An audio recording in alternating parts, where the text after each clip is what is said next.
শহরের কাজের বুয়াদের বেতনও 5-6 হাজার টাকা নেয় অনেক বাসা। ঢাকা শহরের কাজের বুয়ারাও মাসে 10,000 15,000 টাকা কামাই করে। ঢাকা শহরে কোনো দারোয়ানের বেতন 5,000-6,000 টাকা নাই, কোন পিয়নের বেতন 10,000 টাকার নিচে নাই।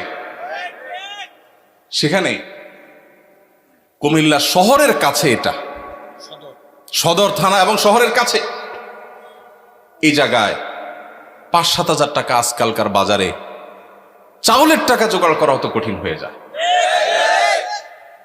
এই ইমাম সাহেব আবার যখন কোন একটা কাজ করতে যাবেন ইমামতির পাশাপাশি বলবে, হুজুর আমাদের দুনিয়াদার হয়ে গেছে, হুজুরদের দুনিয়ার লোভে ধরছে। এক বেটা, তার মসজিদের মুসল্লিরা ইমাম সাহেবকে এরকম খোঁচাইত, বেতন দেওয়ার নাম নাই, ইমাম সাহেব আর কিছু করলে ডিস্টার্ব করত। তো ওই মসজিদে একজন ভালো মানুষ ছিল, উনি বললেন, হুজুর আপনাকে আমি ওই যে মুসিরা যে জুতা পলিশ টলিশ করে ওরকম একটা বাক্স কিনে দেব, সাথে রং টং যা লাগে ডাস্টার ব্রাশ এগুলো সব দিয়ে দিব। আপনি ইমামতি করে মসজিদে নামাজ পড়ানো শেষ হলে মসজিদের বাহিরে এসে ওইটা নিয়ে বসে যাবেন এবং মুসল্লিদেরকে বলবেন, ভাই আপনাদের জুতাগুলো দেন, যার যার পলিশ করা লাগে আমি করবো, আপনারা আমার টাকা দিয়ে। ইমাম সাহেব চোখ বড় বড় হয়ে গেছে, কি বলে রে বেটা?